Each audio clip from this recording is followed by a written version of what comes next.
Selamat pagi jemaat Tuhan. Selamat pagi juga buat teman-teman yang menyaksikan secara live.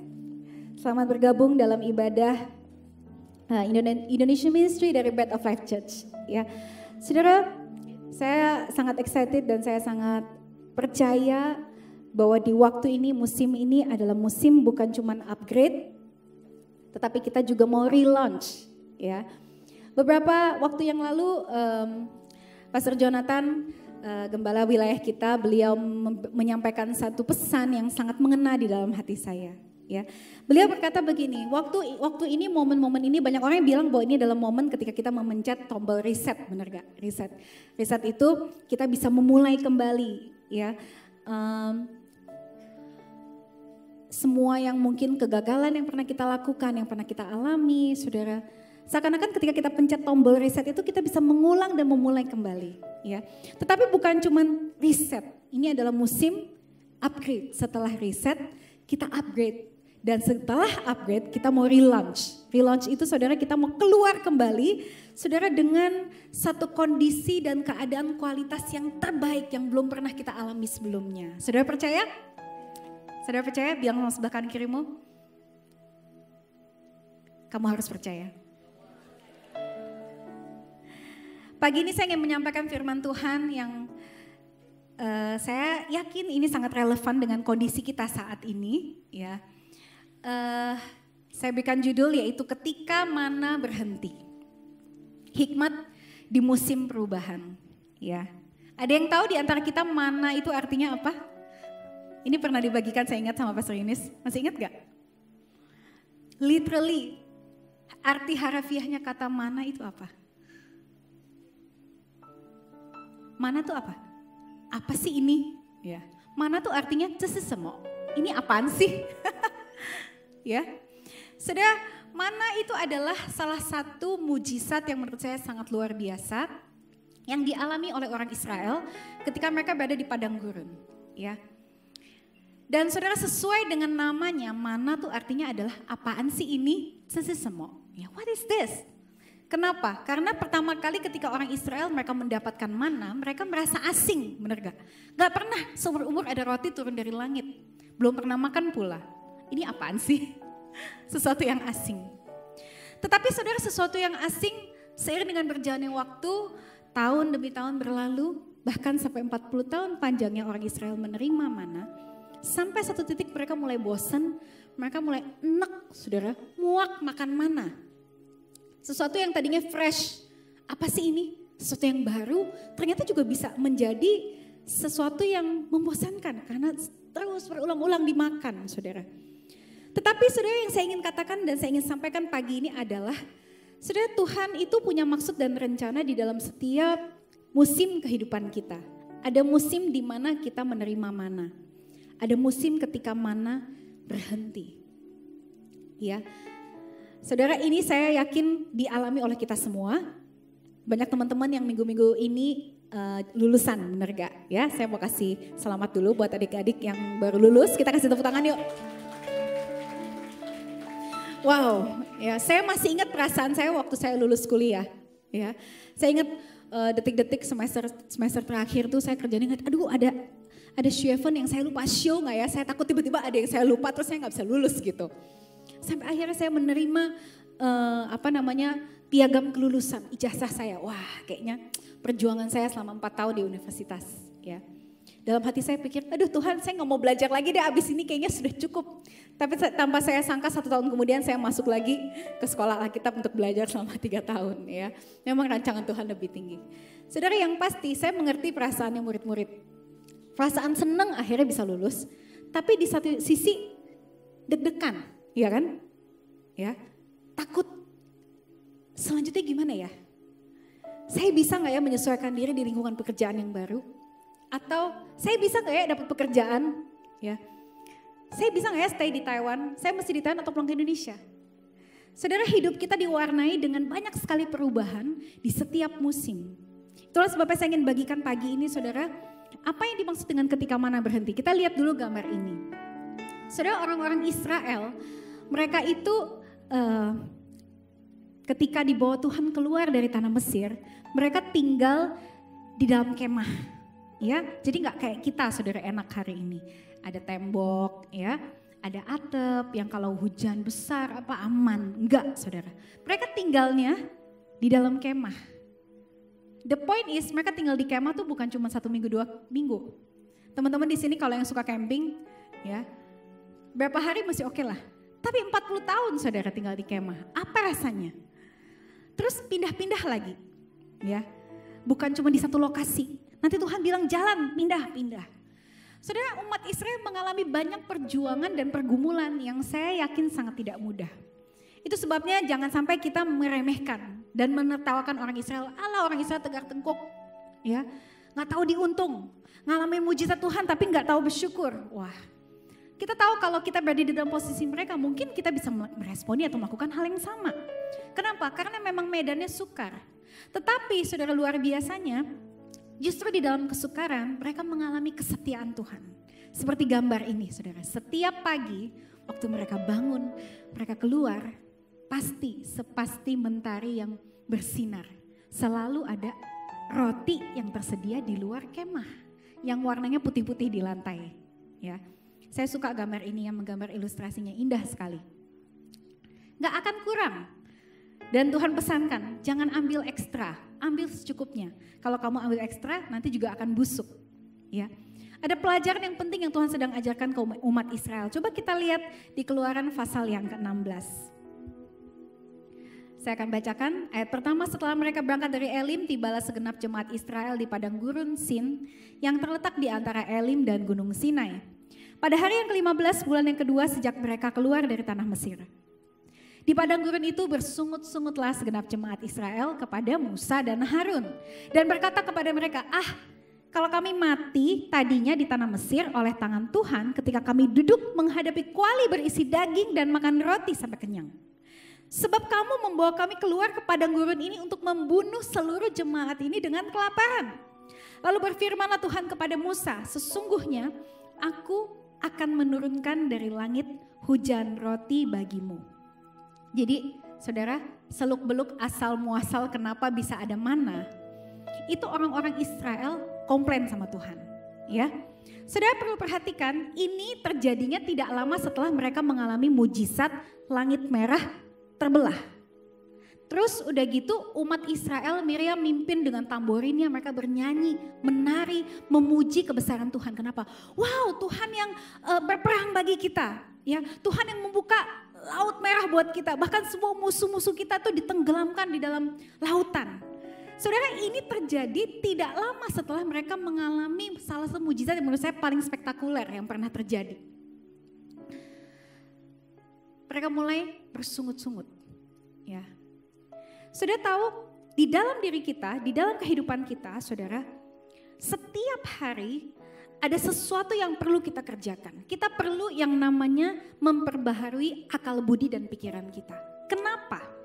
Karena sekalipun hari ini saudara mengalami mujizat yang sangat dahsyat sekalipun, bisa jadi saudara akan sama seperti orang Israel. Apa? Mulai bersungut-sungut. Kalau bahasanya Erwin minggu lalu ketika dia bagikan itu tegar tengkuk. Sudah melihat mujizat, tapi kok bebal tegar tengkuk luar biasa. Kenapa kok gak bisa inget, gak bisa percaya sama Tuhan, sama kesetiaan Tuhan. Nah saudara, sampai akhirnya Tuhan bilang, oke, kalau gitu aku akan menurunkan dari langit hujan roti. Rasanya kayak apa ya? Beberapa waktu yang lalu saya dikirimin video sama saudara saya yang tinggal di Amerika, di Texas. Belakangan ini mereka sering hujan es batu, itu apa sih namanya? Pingpau, ya gak tahu bahasa Indonesia apa ya, ada istilahnya gak? Hujan es batu yang kecil-kecil kayak kerikil-kerikil gitu. Terus sampai belakang-belakang dia pernah terjadi berapa kali dan setiap kali hujan dia pasti fotoin buat kita.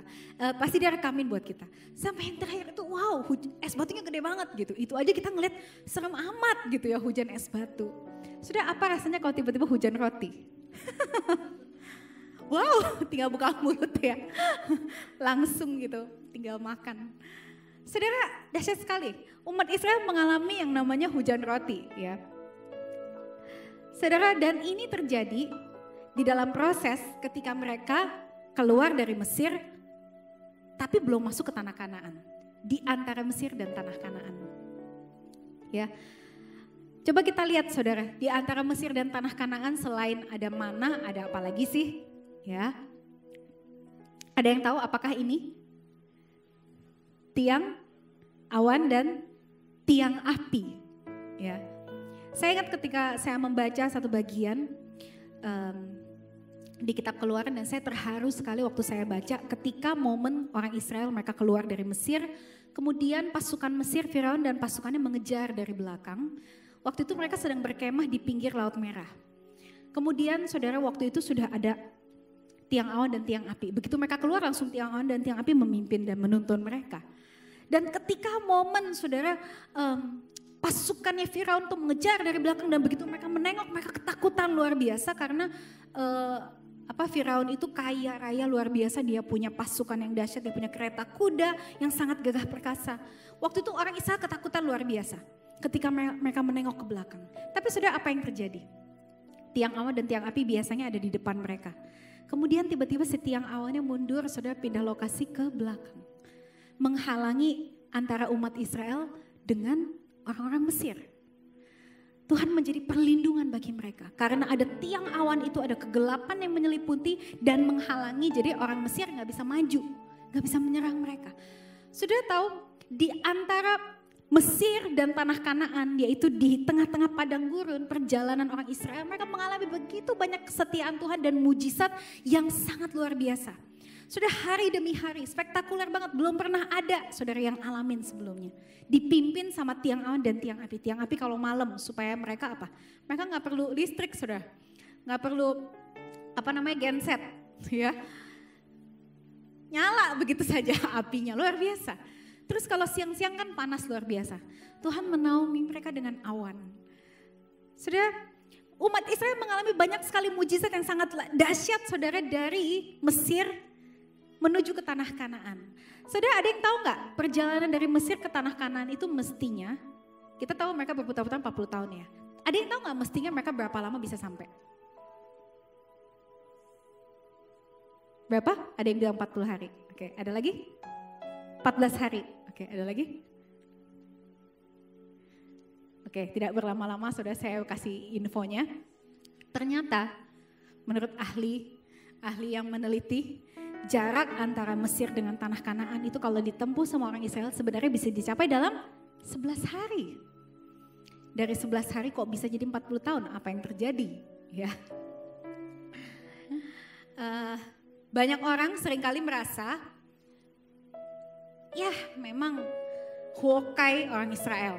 Ya, huokai itu apa ya bahasa Indonesianya? Rasain, syukurin. Ya, siapa suruh tegar tengkuk? Siapa suruh ngalamin mujizat Tuhan begitu banyak terus tetap aja bebal? Ya, syukurin. Ya, pelajaran yang Tuhan kasih buat mereka. Tetapi saudara ketika saya merenungkan lagi, saya menyadari, saudara Tuhan itu punya maksud, Tuhan punya tujuan yang lebih dari sekedar menghukum mereka. Saudara kita akan belajar apa yang terjadi. Keluaran 16 ayat 35, kita baca sama-sama ya. 1, 2, 3. Orang Israel makan mana 40 tahun lamanya sampai mereka tiba di tanah yang didiami orang. Mereka makan mana sampai tiba di perbatasan tanah Kanaan. Saudara selama 40 tahun perjalanan orang Israel dari Mesir menuju ke tanah Kanaan. Tidak ada satu hari pun saudara mereka tidak ada makanan. Kenapa? Karena selama 40 tahun setiap hari Tuhan dengan setia dan dengan pasti menyediakan mana buat mereka.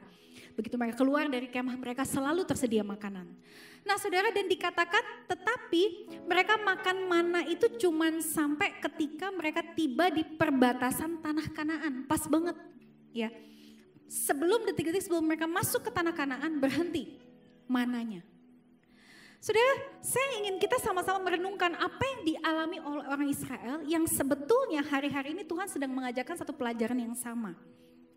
Ya, tadi kita tahu bahwa sesungguhnya orang Israel itu selama 40 tahun mereka mengalami banyak mujizat. Mereka mengalami pertolongan Tuhan, mereka mengalami kesetiaan Tuhan. Kalau Tuhan janji, dia pasti akan genapi.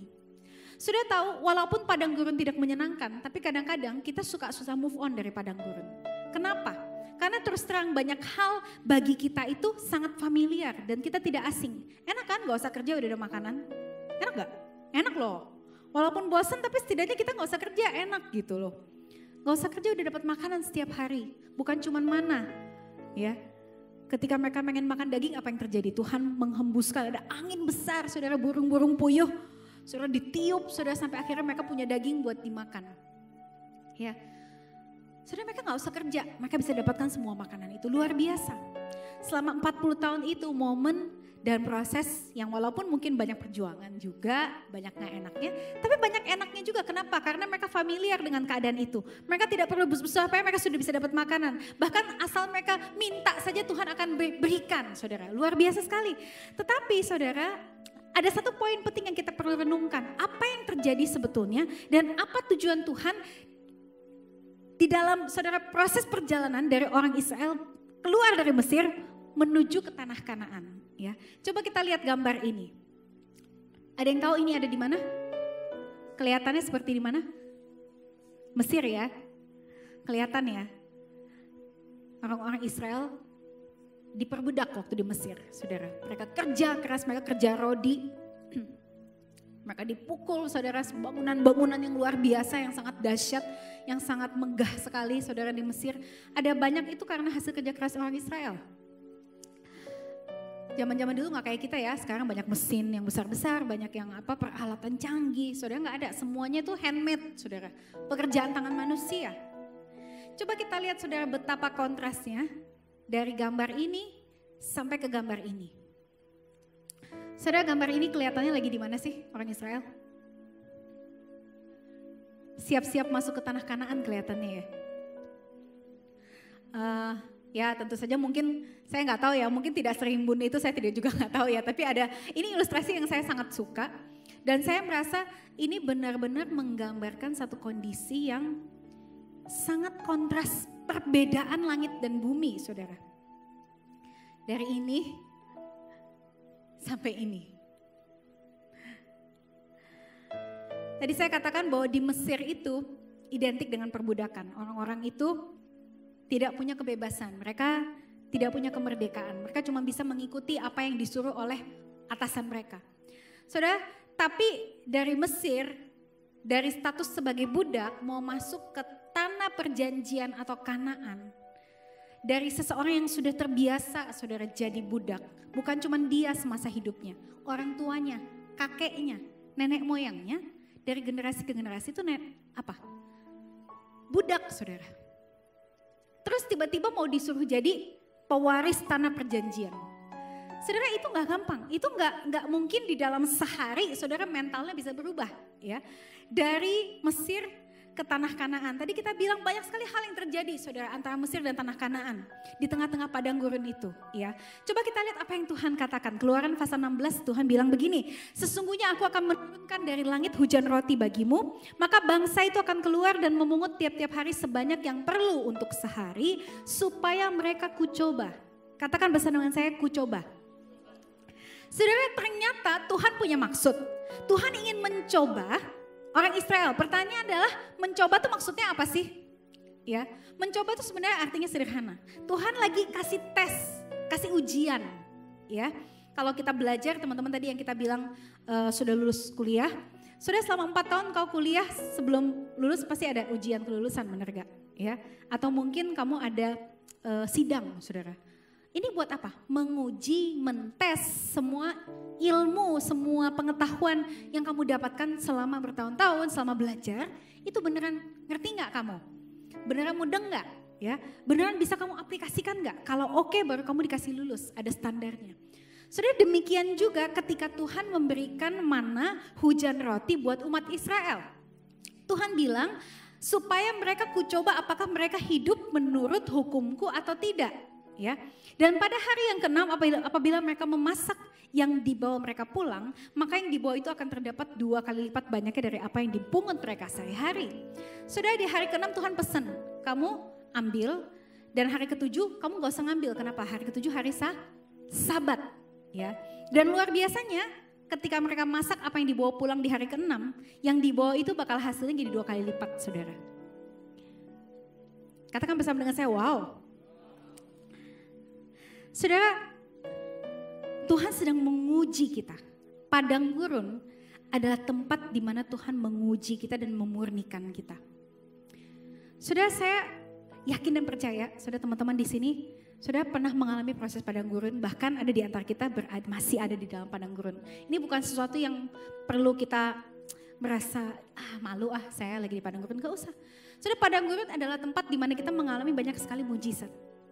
Tuhan sedang memurnikan kita. Ya, Tuhan sedang mempersiapkan kita sebelum kita masuk ke tanah perjanjian. Saudara, padang gurun saya katakan sekali lagi adalah tempat di mana proses pemurnian terjadi. Saudara mungkin tanya sama saya, kenapa mesti dimurnikan? Karena tadi saudara sudah dengar ceritanya, orang Israel tinggal di Mesir selama ratusan tahun dengan mental dan identitas sebagai seorang budak.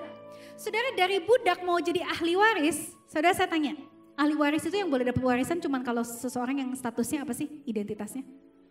Anak. Saudara, dari budak mau jadi anak itu butuh proses yang panjang. Bagi orang Israel mereka butuh 40 tahun.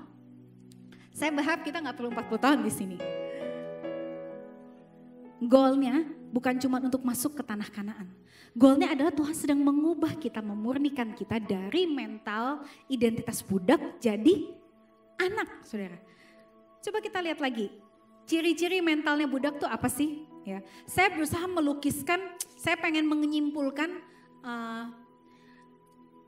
karakteristik seorang budak dengan satu kata dan saya mendapati kata yang paling cocok itu adalah insecure. Insecure tuh artinya adalah merasa tidak aman, selalu merasa gak aman.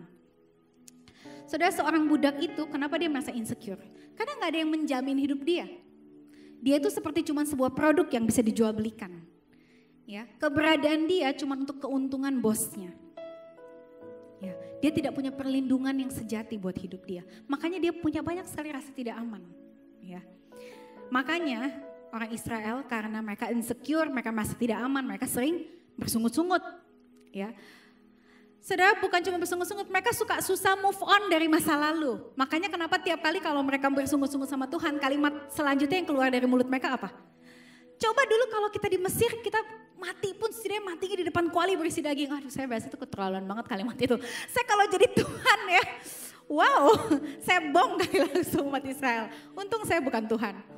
Mengesalkan sekali betapa Tuhan melindungi mereka, menjaga mereka, menuntun mereka keluar dengan keperkasaan tangan Tuhan, dengan tiang awan, tiang api. Tapi jawabannya begitu, saudara.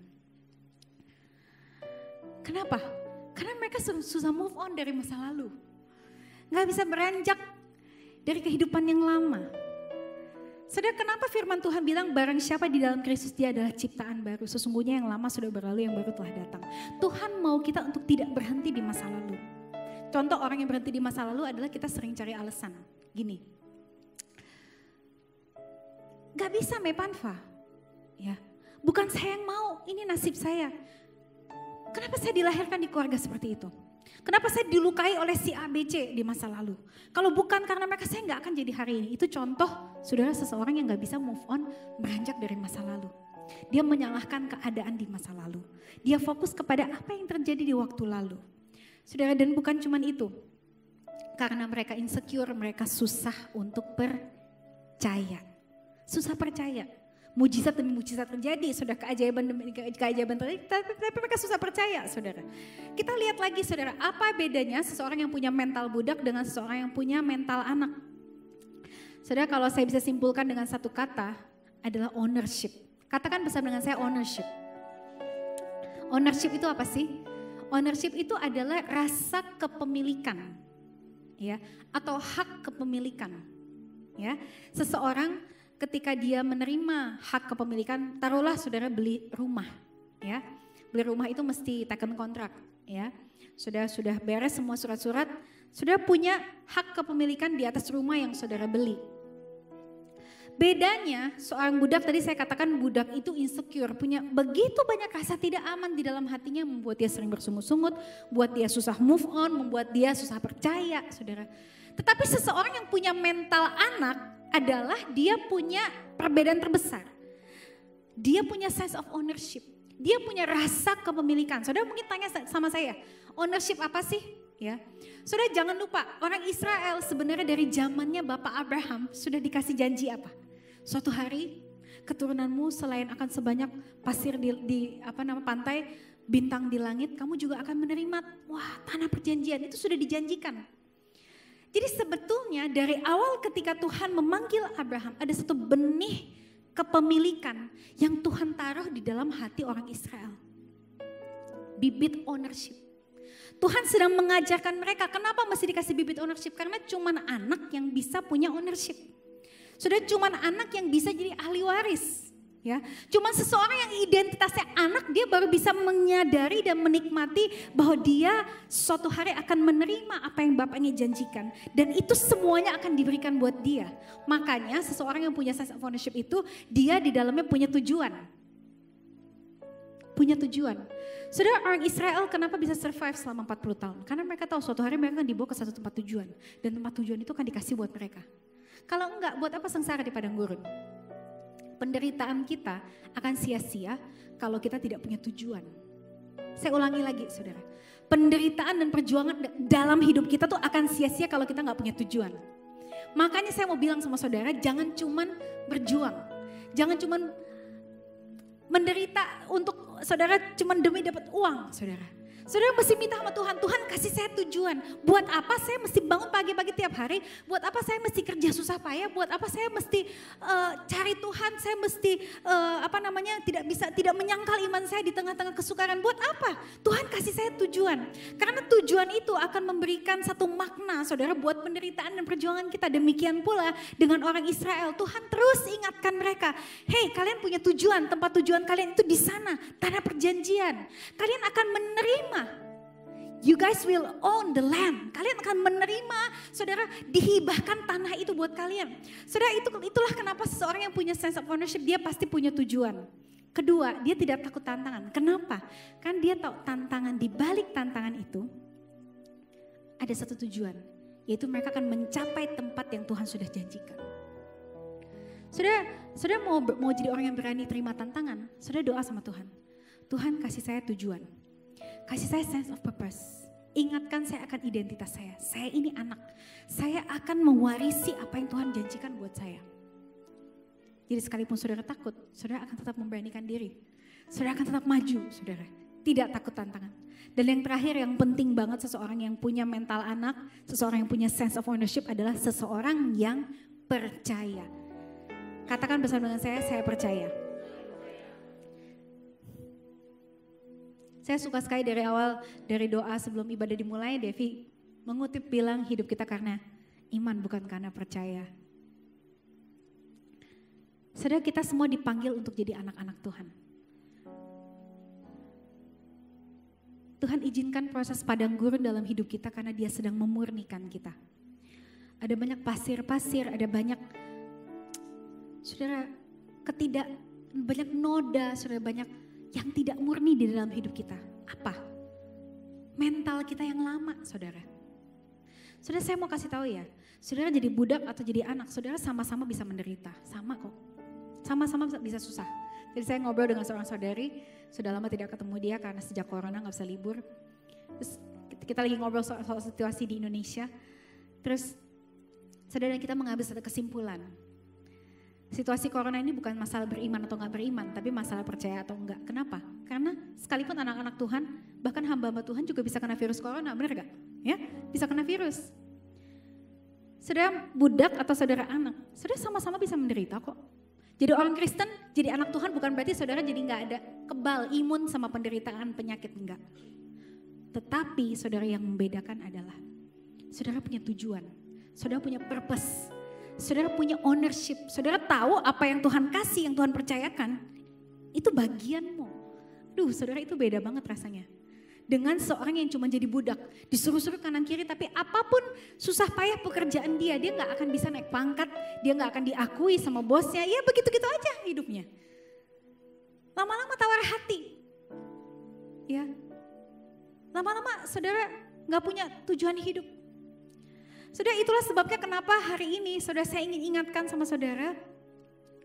Saudara, Tuhan izinkan proses di dalam padang gurun di kehidupan kita. Dia sedang memurnikan kita.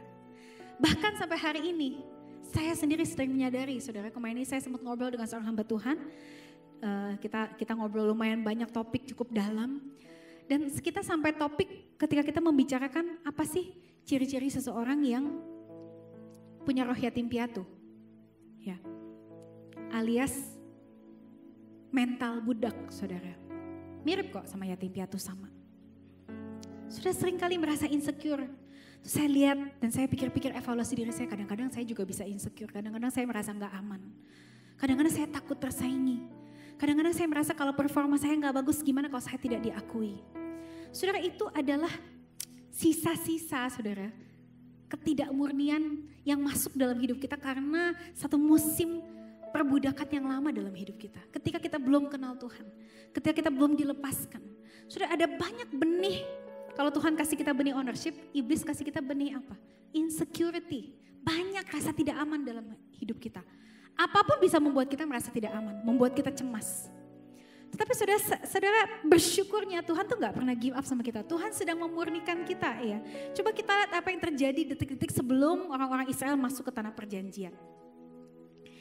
Yosua yang pertama, pasal pertama, ayat yang pertama saya akan bacakan. Sesudah Musa hamba Tuhan itu mati, Musa meninggal kira-kira 2 bulan sebelum masuk ke tanah perjanjian ya. Bagian saya 39 tahun, 10 bulan. Menahan-nahan, saudara ketegar tengkukannya orang Israel. 2 bulan sebelum masuk tanah Kanaan Tuhan panggil dia ya. Tetapi puji Tuhannya Musa pergi ke tempat yang lebih baik daripada tanah Kanaan. Dia langsung dijemput Tuhan ya. Saudara, jadi Musa waktu itu sudah meninggal, terus Tuhan mulai bicara kepada Yosua, pemimpin yang baru. Ya, dia tadinya hambanya Musa, abdinya Musa. Terus Tuhan bilang gini, hambaku Musa telah mati, sebab itu bersiaplah sekarang, seberangilah sungai Yordan ini, engkau dan seluruh bangsa ini menuju negeri yang akan kuberikan kepada mereka, kepada orang Israel itu. Setiap tempat yang akan diinjak oleh telapak kakimu kuberikan kepadamu, seperti yang telah kujanjikan kepada Musa. Dari padang gurun dan gunung Libanon yang sebelah sana itu, sampai ke sungai besar, yakni sungai Efrat, seluruh tanah orang Het sampai ke laut besar di sebelah matahari terbenam, semuanya itu akan menjadi daerahmu. Ayat kelima. Seorang pun tidak akan dapat bertahan menghadapi engkau seumur hidupmu seperti aku menyertai Musa. Demikianlah aku akan menyertai engkau, kata Tuhan. Aku tidak akan membiarkan engkau dan tidak akan meninggalkan engkau. Kuatkan dan teguhkanlah hatimu, sebab engkaulah yang akan memimpin bangsa ini memiliki negeri yang kujanjikan dengan bersumpah kepada nenek moyang mereka untuk diberikan kepada mereka. Ayat yang ke-10 dan ayat yang ke-11. Lalu Yosua memberi perintah kepada pengatur-pengatur pasukan bangsa itu. Katanya, jalanilah seluruh perkemahan dan perintahkanlah kepada bangsa itu demikian. Sediakanlah bekalmu sebab dalam 3 hari kamu akan menyeberangi sungai Yordan ini untuk pergi menduduki negeri yang akan diberikan Tuhan Allahmu kepadamu untuk diduduki. Saudara, ini adalah detik-detik momen sebelum orang Israel masuk ke tanah perjanjian. Saudara perhatikan, ada satu, dalam bahasa Mandarinnya Fenshuiling. Ada satu garis perbatasan ya, sebelum mereka masuk dalam tanah Kanaan, hampir masuk tapi belum masuk. Sudah, ini momen yang sangat penting. Kenapa? Karena di momen ini dikatakan pada waktu itu berhentilah mana itu. Saudara, mana berhenti? Saudara, di dalam kehidupan kita mungkin saudara seringkali bagi kita patokan penyertaan Tuhan itu mana? Mana itu bicara soal apa sih? Penyediaan. Ya. Atau sesuatu yang saudara butuhkan. Sesuatu yang saudara sudah sangat familiar dan saudara dapat nikmati sekian lama. Dan bisa dibilang mana itu menjadi satu rasa aman buat orang Israel. Rasa aman apa? Tiap pagi mereka bangun keluar selalu ada makanan. Tetapi saudara, saya mau katakan ada momen dan musim dalam hidup kita mana akan berhenti. Saudara, saya tidak tahu apakah saudara dalam musim seperti itu. Tapi kalau saudara benar-benar mengalami musim ini, saya mau katakan saudara jangan khawatir. Karena mana berhenti bukan berarti penyertaan Tuhan berhenti. Saudara, tiang awan dan tiang api hilang bukan berarti penyertaan Tuhan berhenti, hilang dalam hidupmu. Saudara perlu mengerti bahwa Tuhan itu punya maksud dan tujuan yang berbeda dalam setiap musim kehidupan kita. 40 tahun Tuhan berikan mana, 40 tahun Tuhan berikan tiang awan dan tiang api, itu punya tujuan. Buat apa? Memurnikan. Gimana cara Tuhan memurnikan kita? Tuhan mengasihi kita, Dia limpahi kita dengan kasih sayang. Dia pengen kasih tahu kita, konfirmasi ke kita, kamu anakku. Kamu percaya, kamu tuh bukan budak. Kamu harus tahu identitas kamu tuh bukan orang suruhan. Tapi kamu adalah anakku, nih buktinya. Tiap pagi kamu bangun, kamu dapat mana. Ayo nak, jangan fokus ke masa lalu kamu. Maju ke depan, lihat di depan ada tanah perjanjian. Percaya aku pasti menyertai kamu. So, setiap hari demi hari Tuhan kasih tahu kita, ajaran kita, meyakinkan kita, memurnikan kita supaya kita tahu bahwa kita bukan budak tapi kita anak.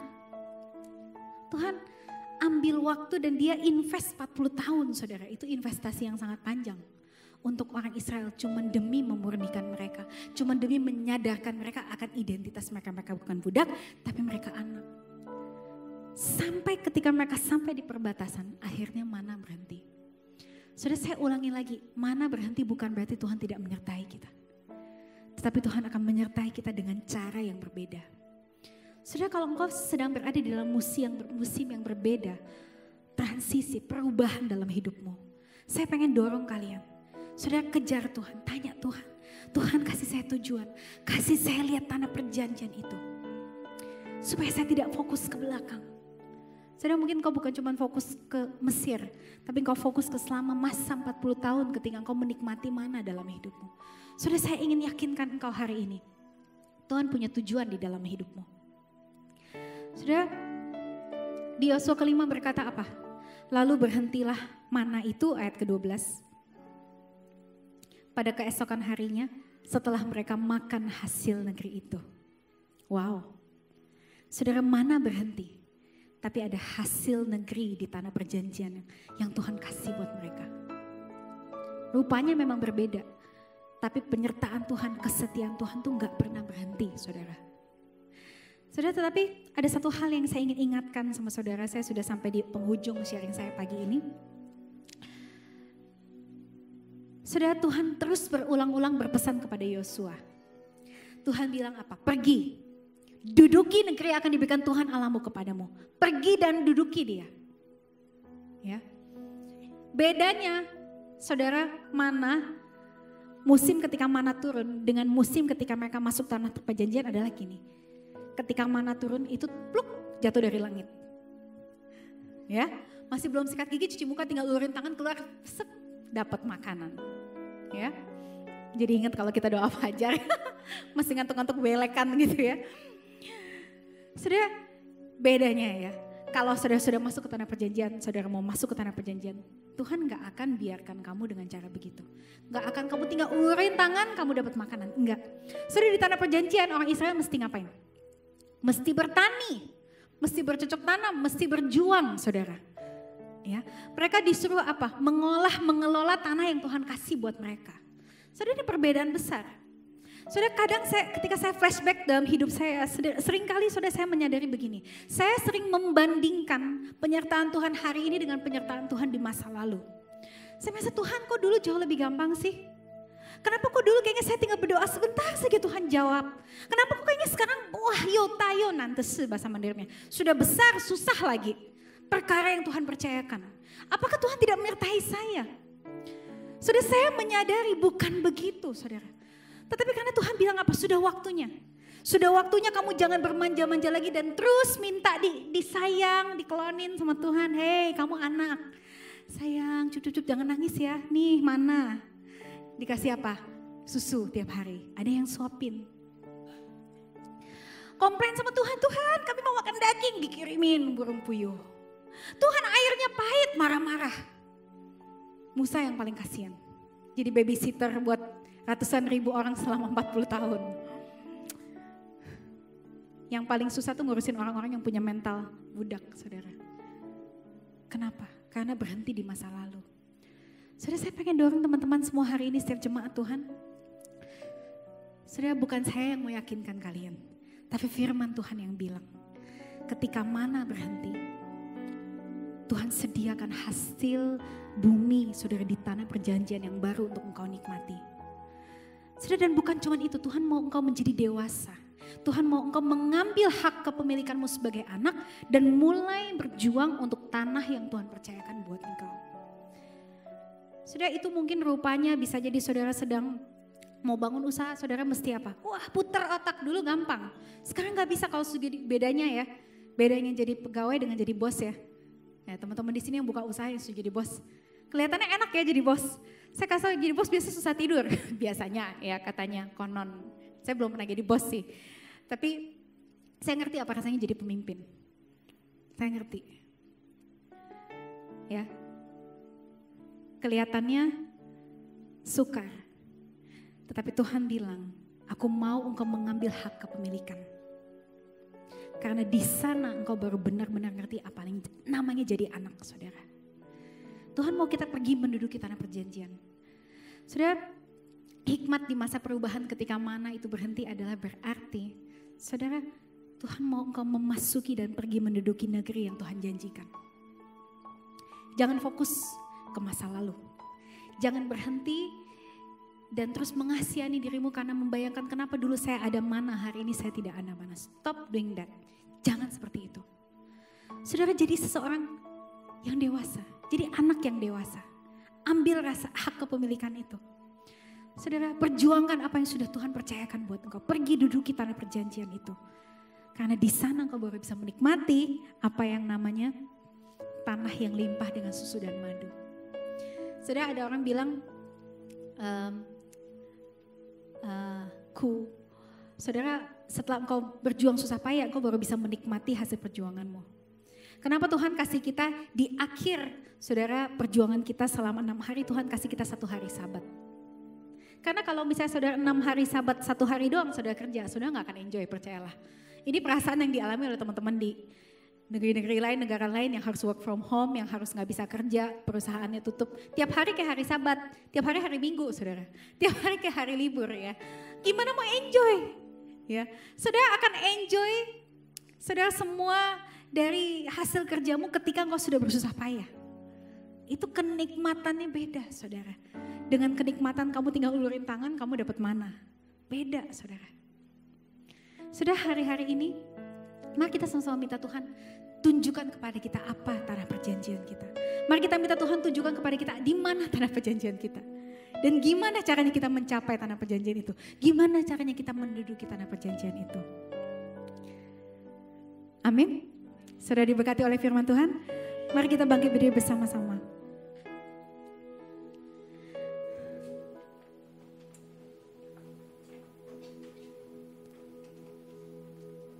Mari kita pejamkan mata kita.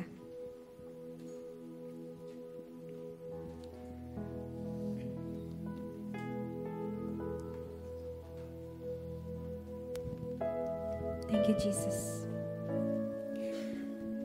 Kau setia Tuhan dalam hidup kami.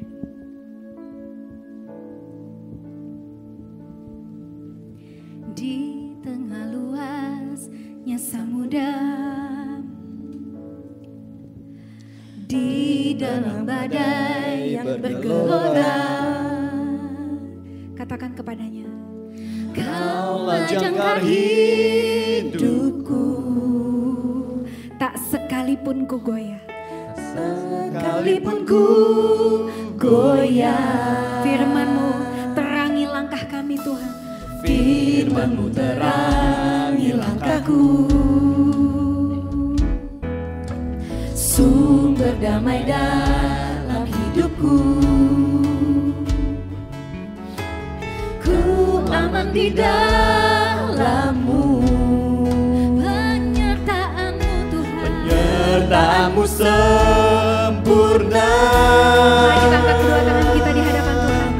Sepasti mentari bersinar, begitu pun janji-Mu. Saudara, Tuhan tetap setia sekalipun mana berhenti dalam hidupmu. Dalam percaya kepada pertolongannya, kesetiaannya. Engkau turut bekerja.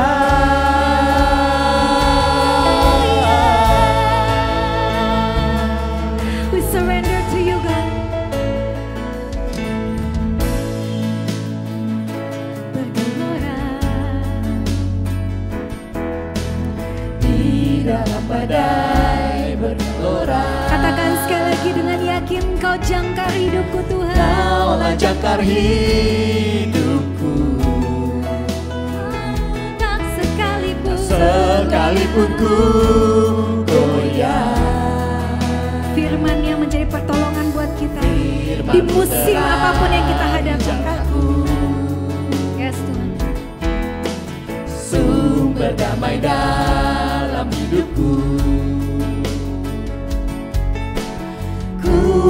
kami dalam-Mu. Penyertaan-Mu sempurna. Saudara, kalau engkau percaya, katakan bersama. Sepasti mentari bersinar, begitu pun janji-Mu.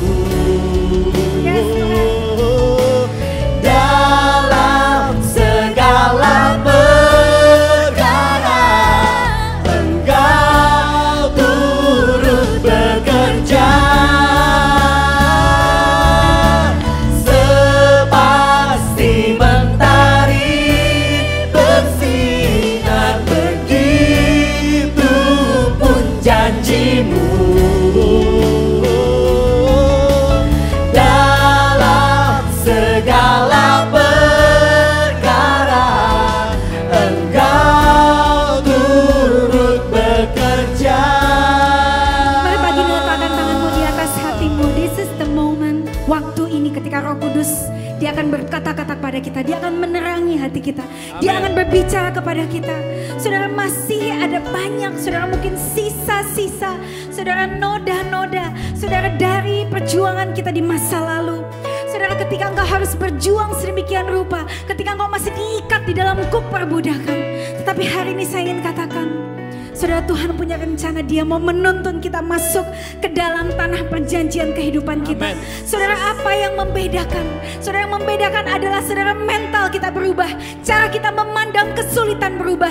Cara kita memandang tantangan berubah. Saudara, saya ingin katakan tantangan tidak akan pernah hilang. Tidak akan pernah berhenti dalam hidup kita. Tetapi the way we see the challenge different. Berubah, saudara, berbeda. Saudara, kalau hari ini engkau katakan kepadaku, aku mau berubah. Aku gak mau hidup di mental budak lagi. Sekalipun mana berhenti di dalam hidupku, aku mau mengalami penyertaan Tuhan yang baru di dalam kehidupanku. Sudah, kalau kau berkata demikian di dalam hatimu, mari angkat tanganmu tinggi-tinggi di hadapan Tuhan pagi ini. Kira malam. Mari minta Roh Kudus memenuhi hati dan pikiranmu pagi ini, memperbaharui akal budimu dan pikiranmu pagi ini. Kira malam.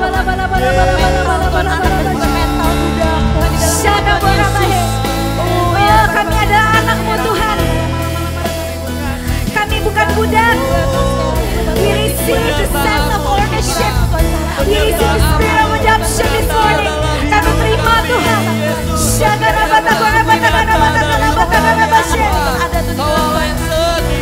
Terima kasih Yesus.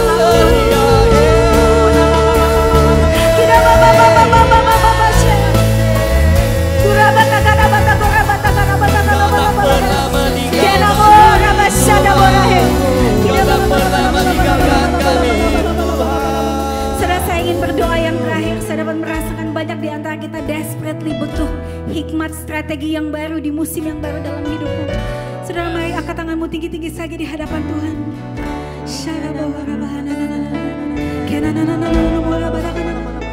Saudara, apa rahasianya? Hikmat, kepandaian, strategi, pengetahuan. Rahasianya terletak di dalam firman-Nya. Di dalam firman-Nya. Saudara, berhenti jadi anak Tuhan yang minta disuapin dengan mana setiap hari.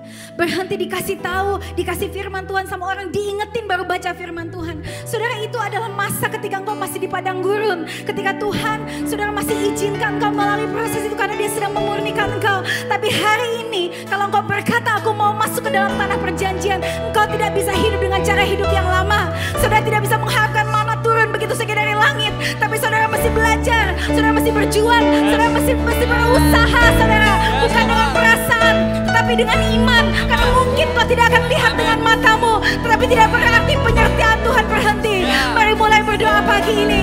Minta hati dan semangat komitmen yang baru untuk mendekat kepada Tuhan, untuk setia kepada Dia, untuk merenungkan firman-Nya siang dan malam.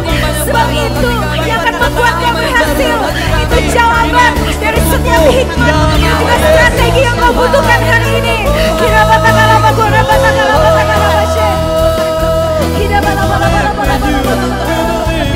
Oh, we praise you God. We praise you God.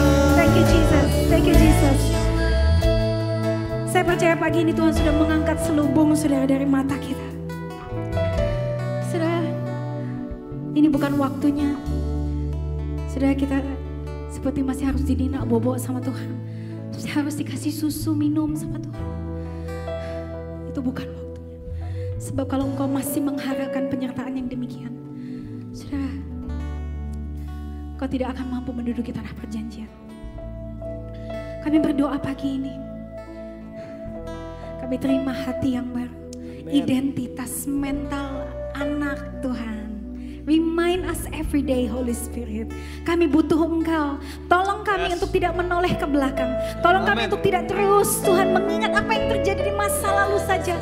Tetapi ajar kami untuk melihat ke tanah perjanjian di depan mata kami. Amin, Tuhan. Thank you, Jesus. Ini iman kami, Tuhan. Seperti Mentari bersinar, begitu pun janjimu. Dalam segala perkara Engkau turut bekerja. Sepasti mentari